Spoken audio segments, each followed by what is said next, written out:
can only imagine how good we look. I don't know about me, but honestly, you've got the vibe going on, especially with like all the game room stuff behind you. But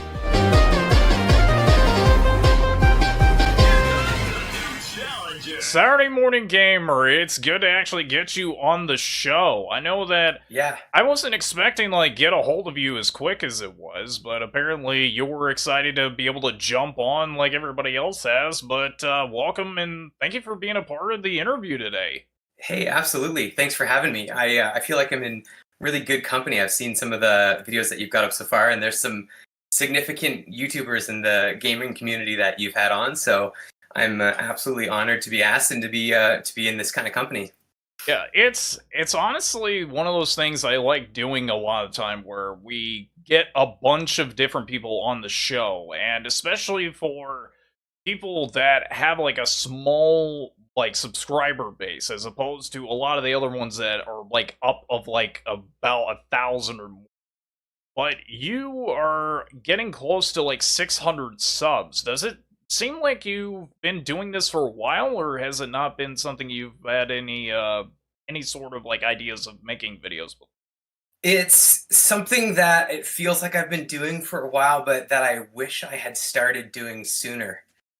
And it's kind of funny because you hear a lot of bigger YouTubers saying like, "Don't wait till you get to a certain stage that you feel like you're ready, because you're probably way beyond where Hmm. you need to be to start going." And I absolutely feel that that's so true. I didn't at the time when I was putting off getting on YouTube, but now that I've started, I'm about 8 months in so far creating content for YouTube, but I had been on Instagram. That was probably where the bulk of my content had been going out in the past, was through stories on Instagram and Instagram posts, mainly in photo format, actually. Hmm. Not really, a lot of it was before like the reels got really big. And I actually like found that kind of hard to keep up with. It was kind of not the type of content creation that I was happy making. And so that was sort of part of what pushed me to start putting some content on YouTube, but Instagram was definitely my training wheels, and I definitely hung on to them a little too long before I made the shift over to YouTube. Actually, I've got a video, not to like too much self promotion here, but I've got a video coming out tonight that is, well, probably not at the time of recording. It'll be already out by the time you've got this video up. But it's a bunch of the construction work that I cataloged when I built this game room from basically a blank slate, and so all that construction work was cataloged through Instagram stories. And luckily I was able to go and save a bunch of that back to my computer. And then I've narrated it and sort of cut it up into a making of a game room tour, which is, I guess, what I'm calling it. Trying to capitalize a little bit on the game room tour hype, Hmm. when it comes to those types of videos. Yeah, that's the one thing I was gonna ask you is that you've been having your YouTube channel since 2010. What was the Right. the main reason that you wanted to just like transition over into YouTube? Was it mainly because you were inspired by other creators on YouTube itself, or was it just something like you wanted to expand out your, I don't know, your content library? Yeah. Early days, I actually have a bunch of unlisted videos on YouTube that are all travel vlogs. And like my early days of being interested in watching content on YouTube, a Mhm. lot of that was watching Casey Neistat's daily vlog videos that he was putting out at the time. And I got really inspired by the type of content he was making. And so when I got a chance to travel, I would make like daily vlog videos each day on my trip. And it was, like family stuff that was going on. And they made for really nice kind of souvenir videos to rewatch, sort of like a photo album of a trip, except in video format. Oh, nice, yeah. And I was super driven by the editing style. I love like how the music kind of dictates the cuts, and I feel like some of that still kind of like resonates in the type of content that I make with the gaming stuff. At least I try to. But yeah, I definitely kind of dipped my toes into YouTube earlier on, and but it wasn't gaming content related type stuff. Now it comes down to it of why the transition from the usual vlogs that people would do online to just sticking with the gaming side, because I know that it's like a very odd thing for some people to do sometimes, but if there's like a hobby that they're interested in that they want to transition over to, then it's something that they're passionate about. So who was it that gave you the inspiration to want to do something like that? To do this or the YouTube stuff? Either or. I mean, the YouTube stuff was for sure like all like travel vloggy type stuff, the Casey and I side of things. The gaming side of things was already happening kind of in the background, but I wasn't creating any content related to collecting. Uh, I would say SeeJayAre, probably a lot of game collectors or people interested in gaming YouTuber type channels have heard of him. It's JayAre. That's how his channel spelled out, SeeJayAre. He's also a Canadian game collector who's just basically like 5 to 10 years sooner than I am. And so I got super hyped on watching his videos, which were completely about, like, if you haven't seen his channel, they're all centered around like hunting at yard sales. Those are probably his biggest hit videos. He'll go out on a Saturday, keep a camera on him or one of his sons that walks around with a camera, and they'll film all of these ridiculous scores that they're picking up. Now, mind you, this is like 5 to 10 years prior to when I started, so the type of stuff they're finding in these videos is just outrageous. And it's really cool to go back even now and watch those videos and see the kind of things that he was finding. And I mean, this guy has over 6,000 games in his collection. And I've been in contact with him a little bit over Instagram. Really, really great guy. Awesome channel. And watching his content absolutely was sort of like the spark for me to say, hey, maybe this is something I can do. Maybe I should, get a few 20s in my wallet and get up at 6:30 a.m., go out to some yard sales and see what I can find. And while the type of stuff that I was finding at that time probably wasn't as exciting as what he was finding 5, 10 years earlier, I was instantly hooked, instantly. Yeah, I think I started watching CJR stuff probably around the time of Video Game Sellers, and that was with Scott Squatch.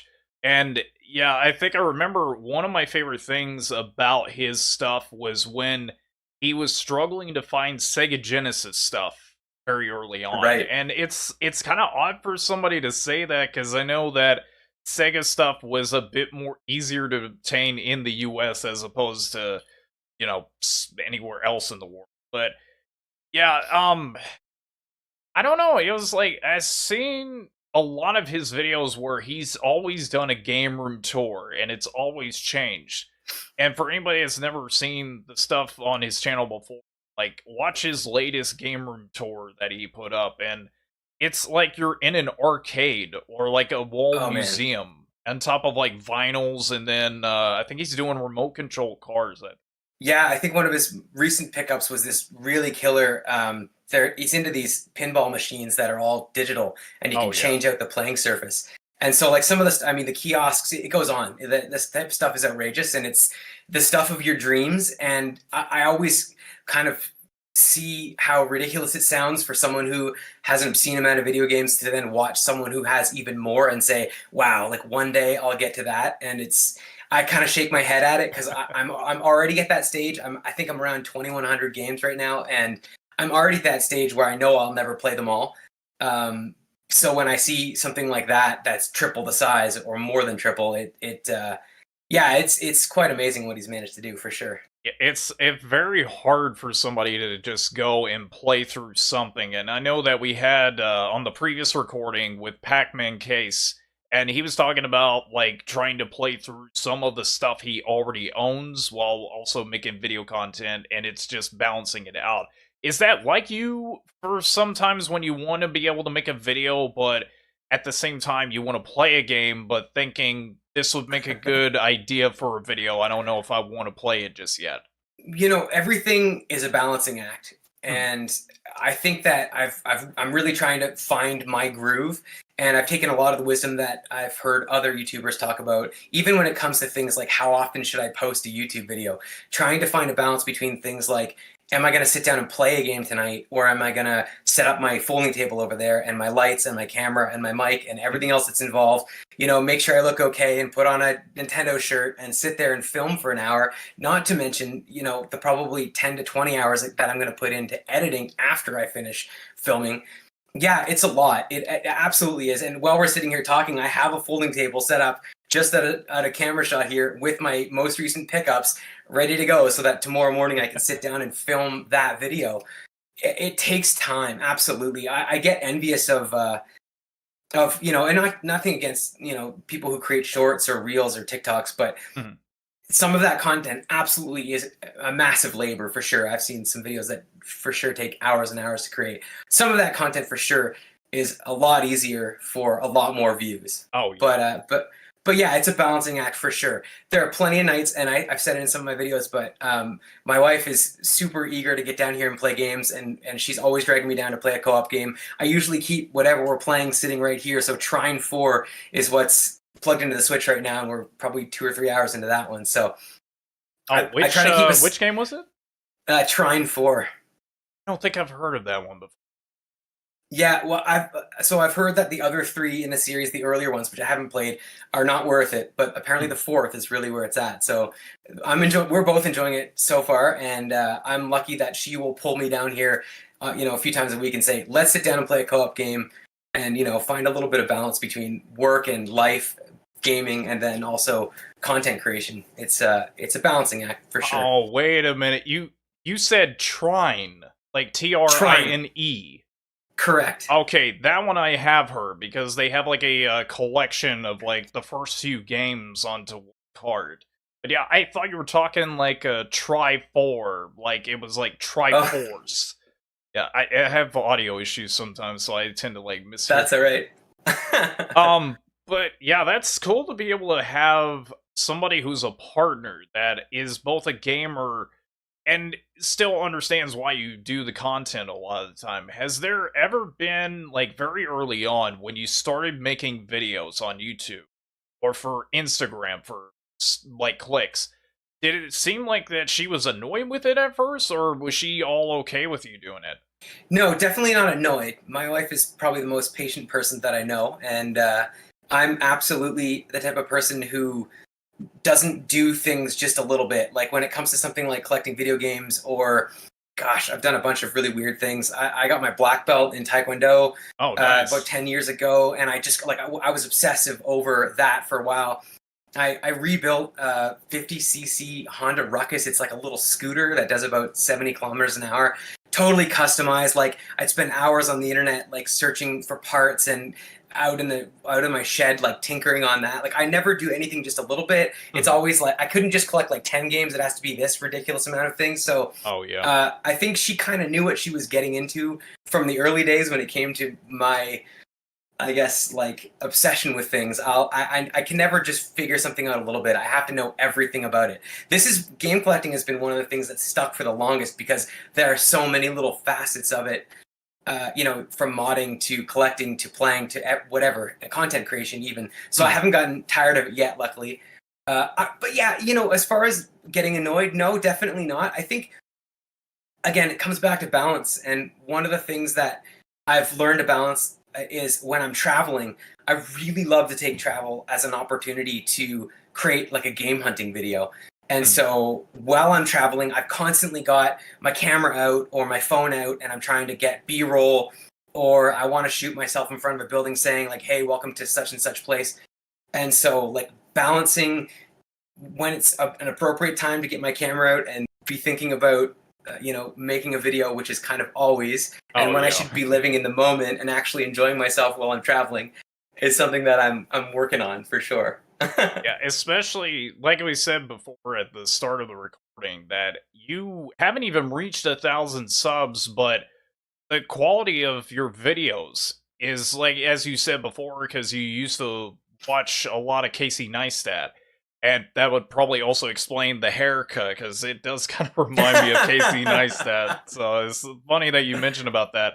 But yeah, it's like your sub count is nowhere close to 1,000 yet, but you do like really high quality shots and just like certain B-roll shots at the same time. Does it always seem like it gets hard for you to figure out like what you want to put in for footage at times, or does it seem like you already have a general idea of like where you're gonna put certain things at? Well, I guess first of all, thank you because I appreciate the compliment on the quality of the videos. I've Mhm. heard that in my comments before from other people saying I don't get how your viewer count, your subs are so low based on the quality, and I think that's just a product of me waiting way too long to be good at this. good at this before I started creating the videos, and so I'm constantly kicking myself for not having starting this years ago. Choosing between shots and B-roll, I try to the thing that I've probably learned the most over and over every time I make a video is you can never have enough B-roll. I'm constantly saying that. My wife hears me say it out loud while we're traveling. I'll always sit down at the computer to edit, and I'll have a folder that says B-roll, and I'll have my main clips of me talking to the camera or whatever. And I'm always looking at my B-roll folder going, oh man, I've only got a couple shots left. I've really got to make these last. So yeah, I just shoot as much as I possibly can, and then just kind of see what kind of comes out in the wash when the video editing starts, I guess. Oh, that's understandable. The other question I was going to ask on the topic of B-roll, what was like the maximum amount of time that you had recorded for that B-roll? Like, what would you say is the full like count that you had to use? Oh gosh, I don't know. I can say that the longest I've ever spent editing a video so far, which probably isn't even a lot for some people, was about my game room tour, which I knew from seeing other people's game room tours and from my own interest in watching other people's game room tours. Took me like 24 hours to edit. I think it was the biggest one for sure. And involved a lot of B-roll. And actually, it's funny because the B-roll in that video is a product of the lighting, the poor lighting in my basement, which I mentioned a couple times in some of my videos. When I put the lighting system in, it's great because they're all Google voice controlled, so I can change the color and the brightness. But they don't get any brighter than this. I really should have put more lights down here. And so the B-roll in that game room tour video is a product of the fact that I can't get these big wide shots without the footage coming out grainy. And so I've got these really uptight, close B-roll shots of like games on a shelf with all my lighting that I can possibly find put on that one scene in order to make that video look good. So I'm still very much still a YouTube baby, very much still learning, and I'm way beyond the wave of popularity for sure. But it's been a super fun project and process so far, and I'm learning tons every day when it comes to editing and B-roll and what I need and what I don't. And it gets easier with every video. If anyone is like watching this and thinking about getting into it, it's going to take you hours and hours and hours on your first one, but then each progressive video is going to get that much easier when you put it out. It only gets easier. I guess that will transition over to the other question. What was it like when you were transitioning over from Instagram over onto YouTube? What was like the process that you ended up taking when taking what you already learned from one website over onto a different one? Yeah, the transition from Instagram to YouTube, it was a pretty normal one, I guess. One of the first things that I learned through that process was how getting used to talking to the camera. I think that sitting alone in your basement with lights and a camera and then just kind of off the cuff naturally talking I don't think it comes easy to anyone. It certainly didn't come easy to me. And so part of that transition from Instagram to YouTube was definitely getting comfortable doing this sort of thing. And it definitely gets easier as time goes on, for sure. I think that pretty much cleared up as far as video developing or just getting started on YouTube. So you've already done it before. But now we get to some of the nitty-gritty when it comes to anyone's game room, or they have a video game collection. Is their way of being able to collect on the side. You're in Canada, and usually US and any other country has their own way of being able to find deals out in the wild.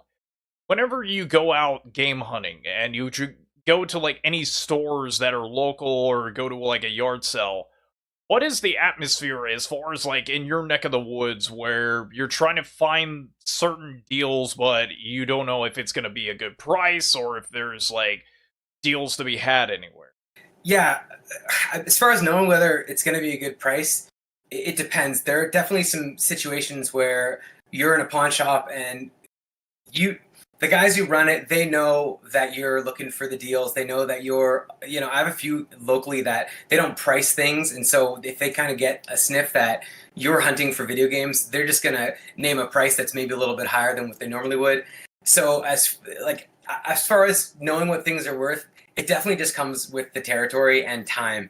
There's still variants of cards that I don't know the rarity of, and so, but I do know a whole heck of a lot after the amount of time that I've been doing this. So there are times when actually recently, I went into a small reset, like a commission shop, and it was just him and me in this tiny little space, and I didn't want to get my phone out and start looking through prices. So I played a little game with myself of like, hey, let's pick stuff off the shelf that you think is priced below eBay that you either want for your shelf, or maybe there might be a couple items in there that I'm going to flip with a handheld later, and see how well I do blind, and then walk out of the shop.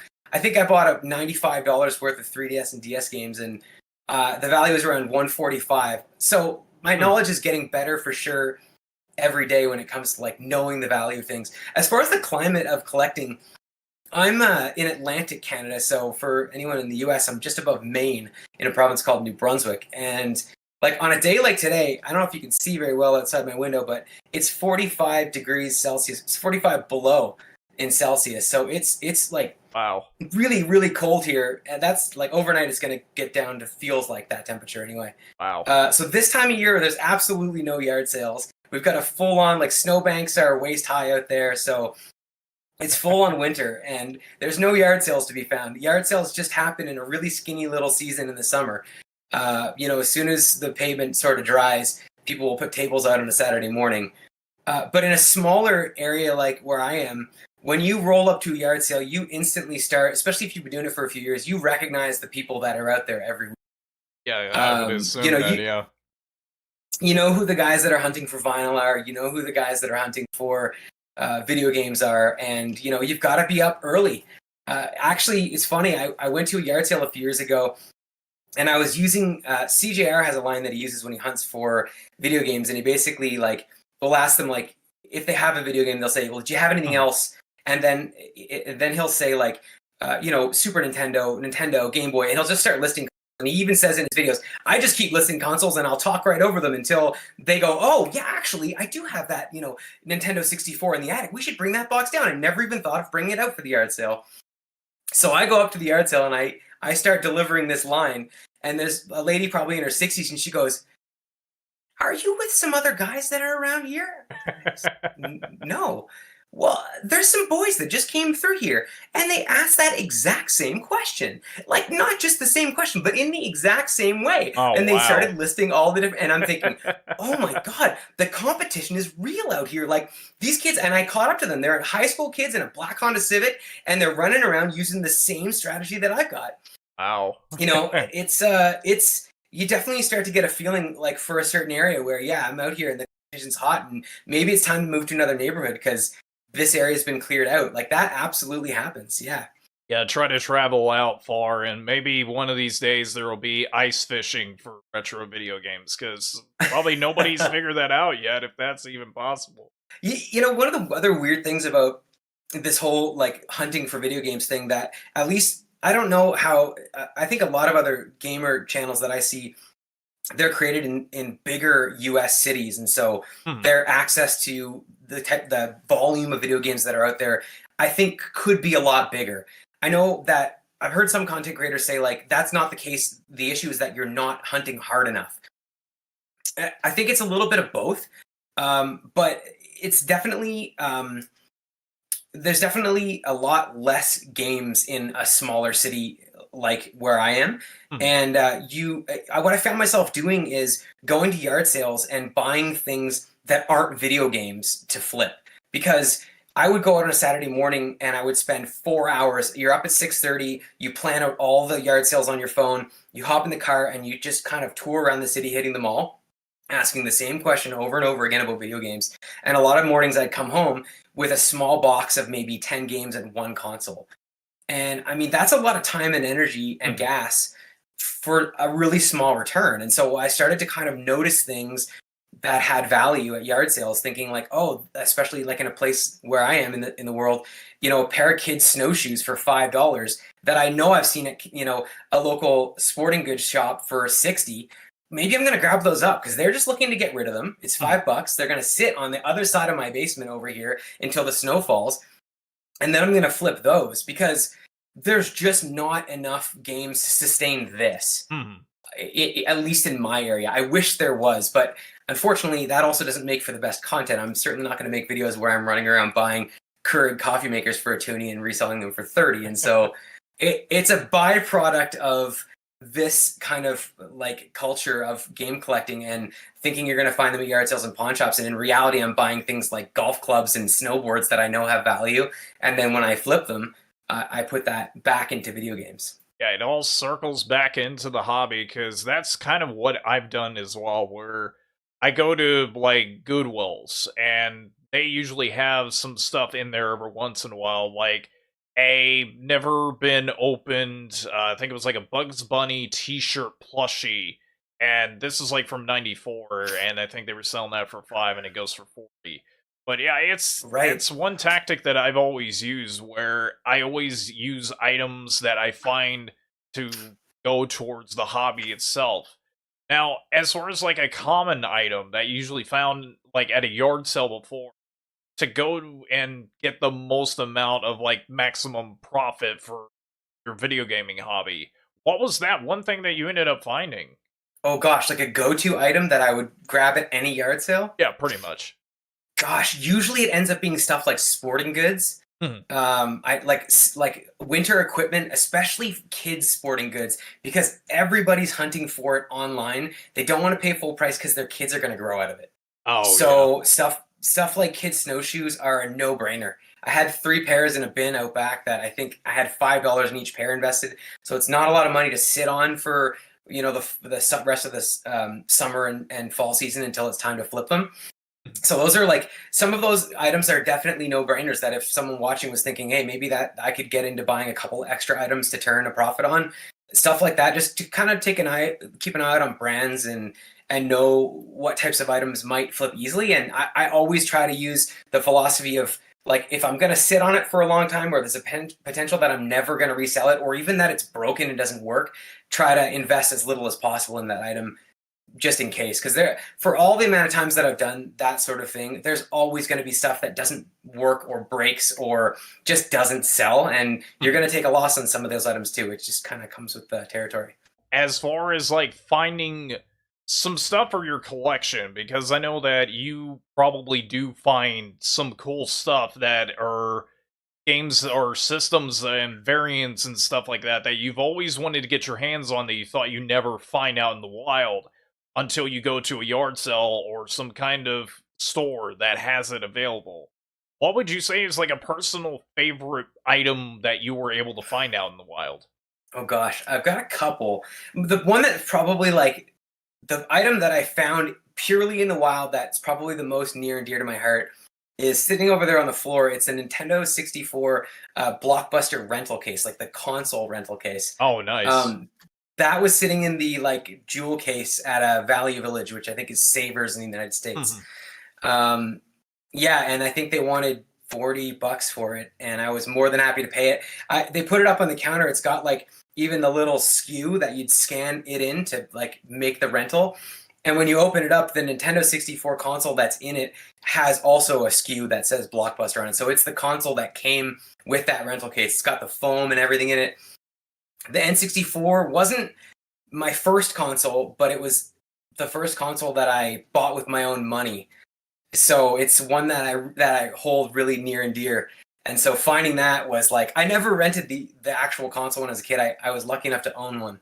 But I definitely, those days of going to Blockbuster and renting games are super near and dear to my heart. So that N64 just like, it gets the nostalgia just flowing for me. Yeah, I never did get to rent any systems from any of the video stores. It was just mostly games. Now, Yeah. back then, I know that there was Hollywood Video, Movie Gallery, and then there was like some other ones that in Ohio that I don't know if they have them anymore, but there was one called Family Video, and I think that the one in Lima just recently closed. But yeah, it was like going to Blockbuster was like the Friday or weekend tradition, especially if you had friends over that were spending the night and you wanted to get like a game that you all wanted to play. Absolutely. Absolutely. And so like that, so I tried it on Instagram first and it didn't really translate, and I'm trying to find my groove for it on YouTube, but I do the game reviews that I do are called 3-day rental, and it doesn't translate very well. I need to find. I'm still working on it, but I need to find a way to kind of advertise a little better. But the concept is that I take a game from my collection and I play it like it's due back at the store in 72 hours. Oh, And the idea behind it is that I may not play it for 72 hours. I may beat it and spend more than 3 days worth playing it, or I may only really give it a little bit of a chance. But back then, when you were renting a video game, you came home with that game, and there might be 6 other games that you own that you've just played to death. Oh, yeah. And you put that rental game into the console, and you boot it up, and you might be playing for 15 minutes, and you start to realize, oh man, this isn't quite as good as I thought it was going to be when I saw, the cover art on the shelf, and I got all excited, eating my free popcorn, hunting for a video game. But if you take that game out, the only thing you don't have a Steam library to look at, you don't have a game collection, you're a little kid and you've got 6 other games that you've just played the crap out of. And you've got to give that rental game a chance. You've got to put it back into the console. Maybe you've got your buddy over and you're having a sleepover on a Friday night. That's the game you're stuck with. And you've got all night to play it because mom and dad are in the other room watching the movie they rented. So like the spirit of the game review is that you're giving it a solid chance because that's the game. It's not just as easy as, hey, I'm going to grab one of those games off the shelf, and if it sucks after 15 minutes, I'm just going to take it out and throw in something else. Like, you've really got to give it a solid chance. Because I truly believe that there are a ton of games out there that people kind of dismiss right away. They get it into their console, and they're like, okay, this isn't for me. Forget it. I'm not going to try it. But if they gave it a couple more hours, they might have realized, hey, this is actually really good, and there's some mechanics about this game that I really enjoy. I know I played the heck out of, I'm going to mess the name up. I think it's called Silent Service or Secret Service on the NES. Oh, yeah, Silent Service, yeah. Silent Service is a submarine game. I don't know where I got it, but I had like 5 games on my NES as a kid, and I had just like totally gotten so sick of them. And man, that is, if you've ever played Silent Service, it's a terrible game. But as a kid, I got really into that game. I put hours into it, learning how the game worked, and that's a product of like that same mentality. I think I remember seeing that for like $1 somewhere, and I think it hasn't really changed much in price. I think it still is, yeah. Yeah, there's another one that I think is a submarine game that's not as bad as that. I think it's Hunt for Red October, the NES as well.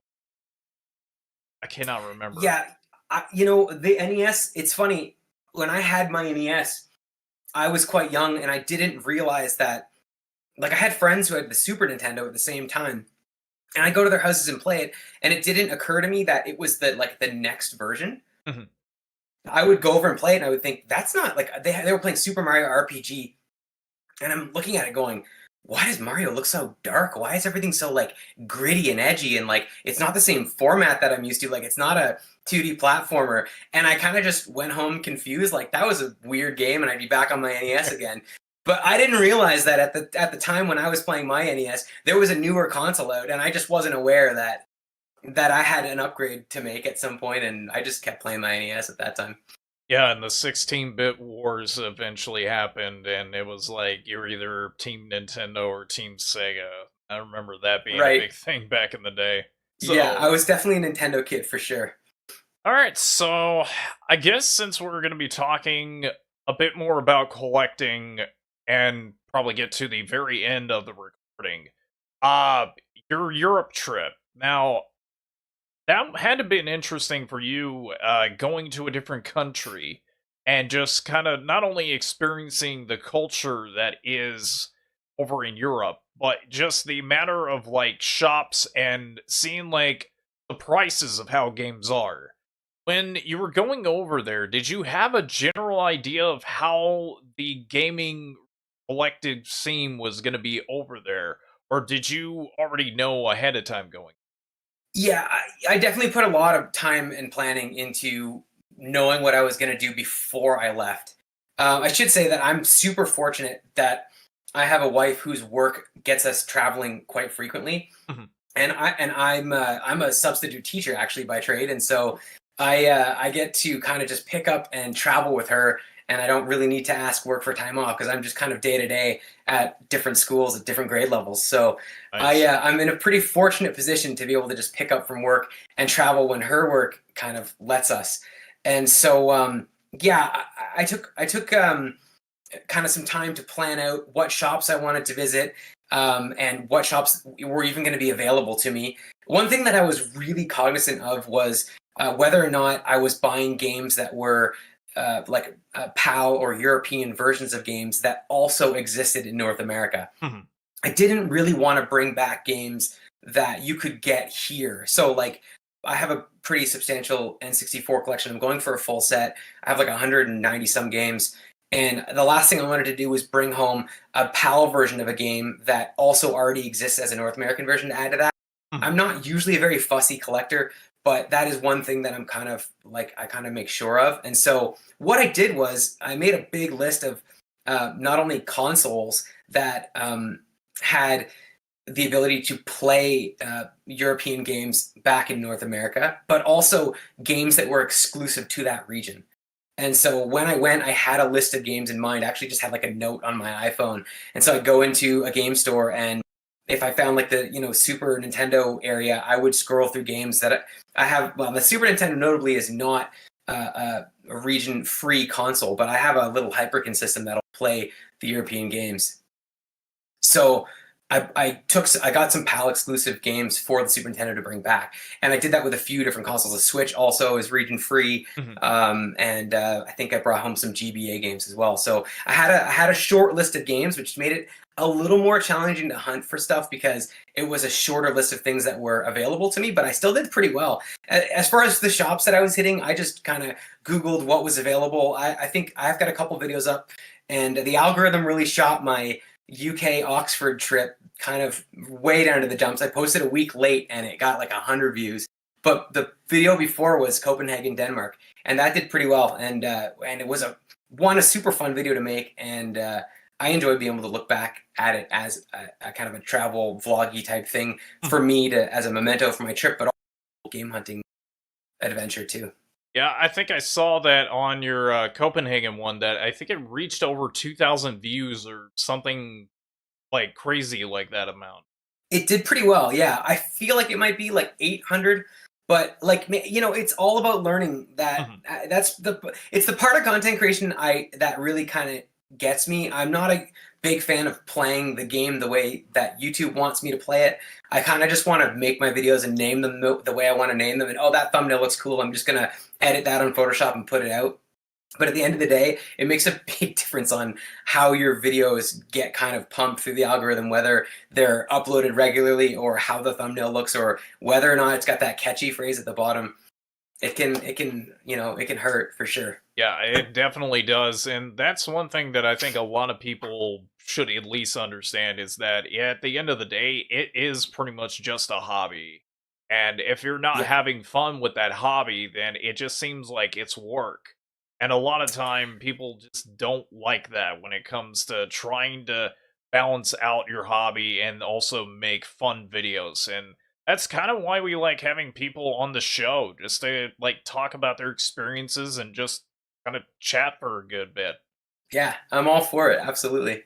Okay, so I guess the only other thing I was going to ask about your time over in Europe looking for video games. Would you say that the prices over there are either better or worse than it is over in Canada? It's tricky because it depends on where you visit. Mhm. I think if you're like the places that I was visiting, Copenhagen is a pretty big city, and so there was two or three game shops there. I managed to hit two, I think, on that video. And there's a lot. The population's a lot bigger, and so again, it goes back to that like how many games are going to be in that area based on the amount of people that live there.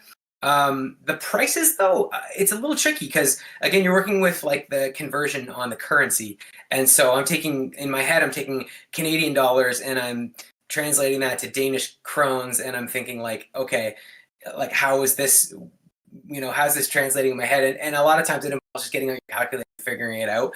But I think when I'm traveling, I kind of set myself a little bit of allowance aside. Mhm. I generally assume that I'm in a game shop, they're going to have things priced pretty close to eBay. And so as long as it's not like massively more expensive than what I'd expect to pay on eBay, I'm buying it, one, for the collection because I want it first and foremost, but also secondary as, a piece of content. And so that's a cool thing that I get to say, hey, I brought this back, I plugged it in, I can show you a little bit of gameplay footage on how that game looked, and then maybe you might think, I didn't hear about that one because it was bought in Europe and it's exclusive there, but maybe I'm going to try to track that one down online and order it because it's on a console that's region free. So yeah, when I was in Oxford, it was a completely opposite scenario. It's like a really old historical city, and so there's like one game store there. I ended up having to kind of supplement my footage by buying a few things on eBay and having them shipped to my sister. I was visiting my sister, so I had them shipped to her place in advance so that I could kind of say, hey, here's some more stuff, because there's only one or two shops here. They're really small. One I think was like a cell phone repair shop. The guy was super nice and kind of didn't care that I had my phone out filming, but the concentration of games in that area was much smaller than in Copenhagen. And so it was cool to see that contrast between what you're going to find from one city to the next based on really population. Yeah, and I know that there's a video game convention that's out that way. I think it's called Retro Gaming Spilmason, I think. It's Okay. like a every year type of convention, and I know that Billy and Jay flew out that way to be able to attend it because I think they were invited as special guests for it. But yeah, it was always cool that all the vendors were pretty upbeat and happy to be around everybody else, and just seeing the amount of Sega Master System stuff that they have over there as opposed to like over here. And it kind of makes me Right. sad that we never got to see anything like that, including stuff like Mr. Gimmick or what's the other one that was made by Sunsoft? It was like a platformer that had some white characters that were like very droopy. Oh gosh, I should know, but I don't even own a Master System. Oh, So Euphoria. Euphoria was the game on okay, NES too, okay, yeah, but yeah, yeah. heard of it. But yeah, that was the one thing that I remember seeing is just a lot of the cool games that they had on there. But the interesting thing was that we also got it for the Game Gear as well. That Okay, yeah, yeah, yeah, that was one of yeah. my favorite things to look at, just to see all of these like titles that I wish we would have got over here. 'Cause the Master It, System probably would have sold better in the US if that were the case. for sure. I know there's a lot of people who are ultra passionate about it, and it definitely hit like a huge spike in popularity not long ago. And it really makes you realize you can't collect everything. And I think that's something that I've come to the realization of, even in my collecting. And like, I kind of went through a phase of just like accumulating stuff, regardless of what it was. Like, if it was a game I didn't have, it's going on the shelf. And I think now I've started to get to a phase in collecting where I've realized I don't just want to buy stuff for volume's sake. I want to buy it because, one, I'm interested in playing it, and two, like, it's a game that kind of reflects the type of stuff that I'm interested in as a gamer. Mhm. And so, like, there's consoles I don't have, and I think you get to a point where you just embrace, like, unless you're really going to be passionate and invest a lot of time and energy into collecting for that console. Like, I don't have a Dreamcast, and I probably never will. It seems like an ultra cool console, and I'd love to play it at someone's house who has one, but you can't have, I mean, you can have every console, but you can also spread yourself really thin. It's the balance thing that I was talking about. I think you've really just got to find that balance of, like, how much can I really sustainably collect and have the time to enjoy. And there's just certain systems that I'm just never gonna have my hands on, and that's very okay with me as a collector. Well, since we're on that topic, what would you say would be one system if you had to choose to be the one that you would stick to forever, and then it's like everything else just Thanos snapped is like disappeared off the face of the earth? Yeah, this is one that kind of has crossed my mind often, actually. Mhm. I get really torn between two, and I'll tell you them both. The N64 absolutely is the console that resonates the most with me. And as much as it grinds my gears when I hear people talking about how much they hate the control and how poorly the games have aged, listen, I can't help it. I have like the nostalgia goggles strapped on tight when it comes to that console. But even I will admit it didn't age gracefully, and there are games that I go back to now and I go, wow, did I not realize how much that lagged? Like, have you ever played GoldenEye recently? Not the reboot Yeah. on the Xbox they just did, but there's 10 enemies on the screen and it's just chugging. Like, it didn't age well. Honestly, I probably have to say the Super Nintendo. and I'll tell you why. That console has just aged so gracefully. It's one that sits between two consoles that I owned. I never owned a Super Nintendo growing up. I had an NES and an N64, and so I really feel like it was a console that I missed out on. And so if I can only have one, I definitely want it to be one that I didn't spend a lot of time on as a kid, so I can learn it all over again. And just look at the volume of games that are being put out by indie developers on the Nintendo Switch that are in that same art style that look just like Super Nintendo games. Like, there's a reason why we've had this renaissance and gone back to that style of games all over again, and it's because that console aged so beautifully. Yeah, and I think since you brought that up, there's some other companies that are doing the whole Nintendo 64 and PS1 aesthetic, where it's like not the blocky look of it, but it's just the I don't know what you call it, like the graphic quality to it, because I know that polygon look, yes, with the haze, with the fog. Yeah, and there's the poor rendering distance.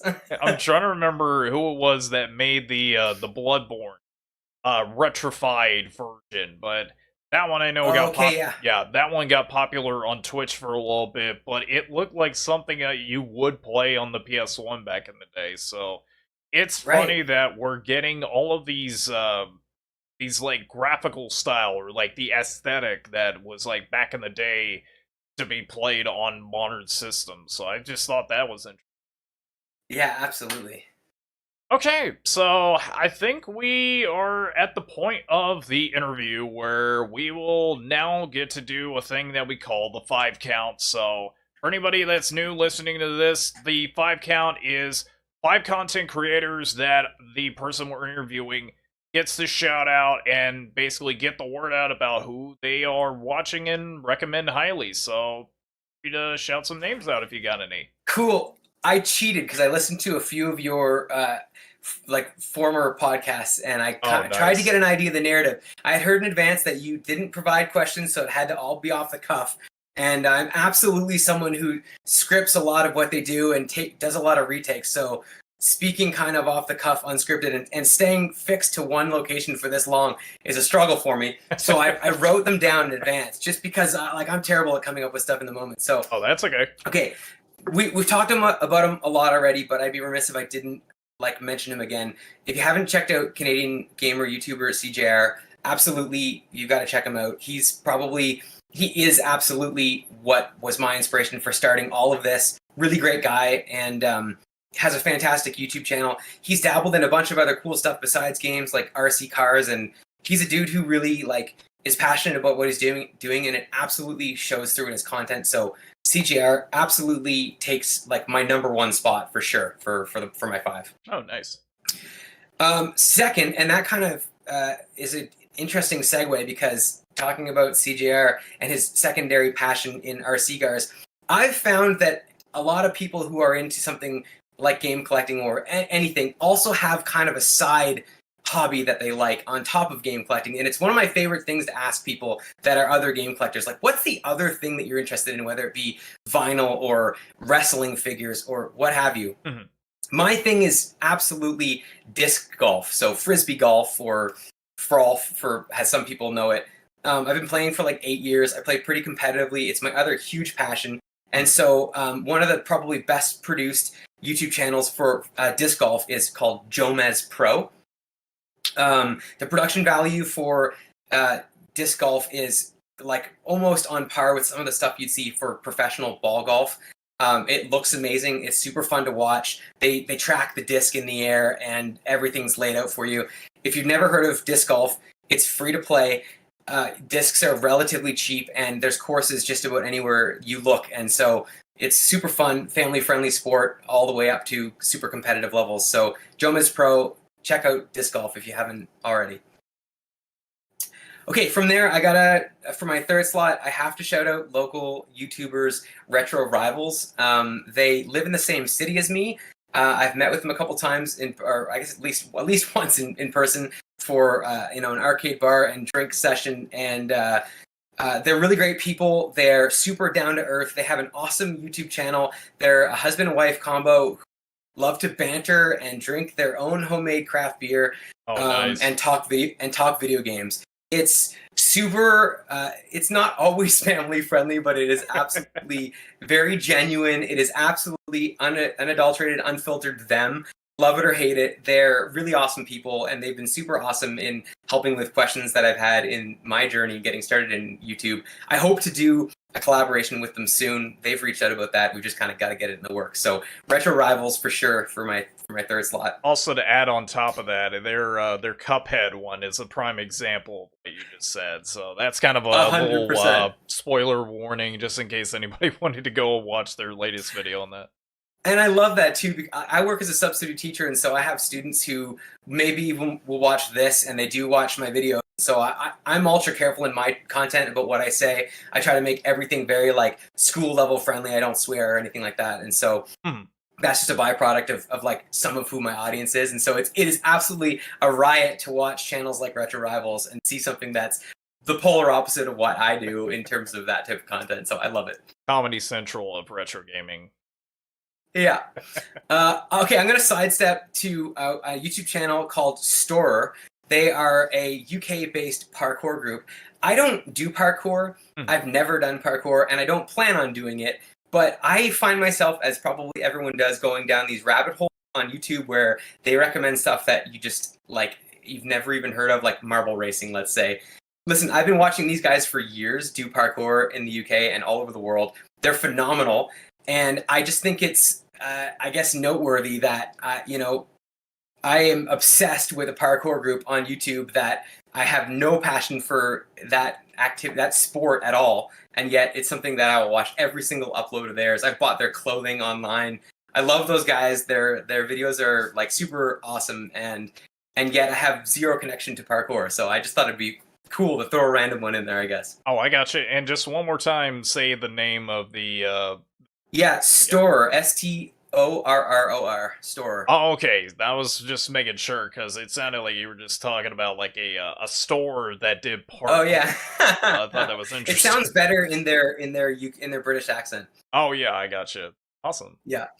Okay, I'll swing back to gaming. I was like so torn on this last spot. There's been so many like awesome people that I've watched that have inspired even my content. But I wanted to mention maybe someone who's slightly a little smaller. He's still got a good sized channel, but Retro Break is a fantastic YouTuber that's all gaming content related.